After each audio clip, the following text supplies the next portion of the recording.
ಅಮೃತಗೌಡ ಅವ್ರ ಮೇಲೆ ಬೆದರಿಕೆ ಒಡ್ಡಿ ಅವ್ರನ್ನು ಏನು ಕಚೇರಿಯನ್ನು ಸುಟ್ಟಾಕ್ತೀನಿ ಅಂತ ಹೇಳಿದ್ದ ರಾಜೀವ್ ಗೌಡ ಅವನಿಗೆ ಧಿಕ್ಕಾರ ಅಂದರೆ ಧಿಕ್ಕಾರ, ಧಿಕ್ಕಾರ ಕೂಗಿ ಧಿಕ್ಕಾರ, ರಾಜೀವ್ ಗೌಡಗೆ. ಹೆಣ್ಣು ಮಕ್ಕಳನ್ನ ಅವಾಸಿ ಶಬ್ದಗಳನ್ನು ನಿಲ್ಲಿಸಿದ ರಾಜೀವ್ ಗೌಡನಿಗೆ ಕಿಡಿಗೇಡಿಗೆ ಗಡೀಪಾರ್ ಮಾಡಿ ಗಡೀಪಾರ್ ಮಾಡಿ ಗಡೀಪಾರ್ ಮಾಡಿ ರಾಜೀವ್ ಗೌಡ ಗಡೀಪಾರ್ ಮಾಡಿ ಬಂಧಿಸಬೇಕು ಬಂಧಿಸಬೇಕು ರಾಜೀವ್ ಗೌಡ ಬಂಧಿಸಬೇಕು. ಎಲ್ರಿಗೂ ನಮಸ್ಕಾರ. ಈ ಜಿಲ್ಲೆಯಲ್ಲಿ ಇದುವರೆಗೂ ಕಂಡಂತಹ ಯಾವತ್ತೂ ಕಂಡರಿದಂತ ಒಂದು ಘಟನೆ ಇಲ್ಲಿ ಪಕ್ಕದ ತಾಲೂಕಿನಲ್ಲಿ ಶಿಡ್ಲಘಟ್ಟ ತಾಲೂಕಲ್ಲಿ ಒಬ್ಬ ಕಿಡಿಗೇಡಿ ಅಂತ ಈ ಸಂದರ್ಭದಲ್ಲಿ ಹೇಳಿಕ್ ಬಯಸ್ತೇನೆ. ಮಿಸ್ಟರ್ ರಾಜೀವ್ ಗೌಡ, ನೀನು ಸುಟ್ಟಾಕ್ತಿ ಅಂತ ಹೇಳ್ತಿದೀಯಲ್ಲ, ನಿನಗೆ ತಾಕತ್ತಿದ್ರೆ ಸುಟ್ಟಾಕೋ.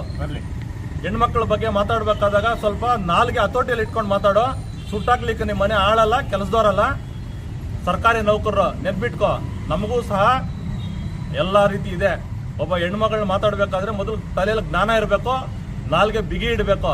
ನೀನು ಜೇನುಗೂಡು ಕೈ ಹಾಕಿದೀಯಾ, ಪೌರ ಕಾರ್ಮಿಕರು ಇಂದ ಹಿಡಿದು ಸಿಡ್ದು ಹೇಳಿದ್ರೆ ಏನಾಗುತ್ತೆ ಅಂತ ನಿನಗೆ ಇದರಿಂದ ಅರಿವು ಮೂಡಿಸ್ತೀವಿ. ಇದು ಶಾಂಪಲ್ ಅಷ್ಟೇ, ರಾಜ್ಯಾದ್ಯಂತ ಹೋರಾಟ ಮಾಡ್ತೀವಿ.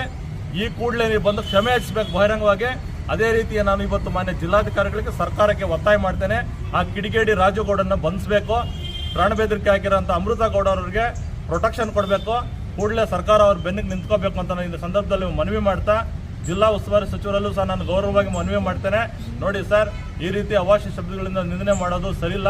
ದಯವಿಟ್ಟು ಅವರನ್ನು ಸರ್ಕಾರ ನಮ್ಮ ಅಧಿಕಾರಿಗಳ ಒಂದು ಸಪೋರ್ಟ್ಗೆ ಬರಬೇಕು. ಅದೇ ರೀತಿಯಾಗಿ ಒಬ್ಬ ದಲಿತ ಹೆಲ್ತ್ ಇನ್ಸ್ಪೆಕ್ಟರ್ನ ಅವಾಚ್ಯ ಶಬ್ದಗಳಿಂದ ನಿಂದನೆ ಮಾಡಿ ಸೂಳೆ ಮಗ ಅಂತೆಲ್ಲ ಮಾತಾಡಿರುವಂಥ ರಾಜೀವ್ ಗೌಡನ್ನ ಕೂಡಲೇ ಅವ್ರ ಮೇಲೆ ಕ್ರಮ ತಗೋಬೇಕು, FIR ಮಾಡಿಸ್ಬೇಕು, ಗಡೀಪಾರ್ ಮಾಡಬೇಕಂತ ಈ ಸಂದರ್ಭದಲ್ಲಿ ಆಗ್ರಹಿಸುತ್ತೇವೆ. ಇದನ್ನು ಮಾಡಲೇ ಹೋದಲ್ಲಿ ಮುಂದಿನ ದಿನಗಳಲ್ಲಿ ಜಿಲ್ಲೆಯಾದ್ಯಂತ ರಾಜ್ಯಾದ್ಯಂತ ಎಲ್ಲ ಮೂಲಭೂತ ಸೌಕರ್ಯಗಳನ್ನು ಕೊಡೋದನ್ನು ನಿಲ್ಲಿಸ್ತೀವಿ, ಸ್ಥಗಿತಗೊಳಿಸ್ತೀವಿ, ರಾಜ್ಯಾದ್ಯಂತ ಹೋರಾಟ ಮಾಡ್ತೀವಿ ಅಂತ ಈ ಮೂಲಕ ನಾನು ಅವರಿಗೆ ನೇರವಾಗಿ ಎಚ್ಚರಿಕೆ ಕೊಡ್ತೀನಿ.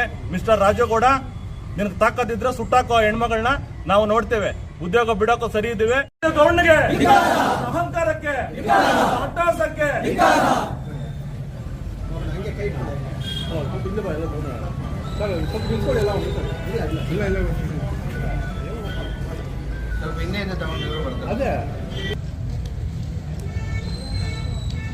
ಹಲೋ, ಭಾರತ್ ಮಾತಾ ಕಿ ಜೈ.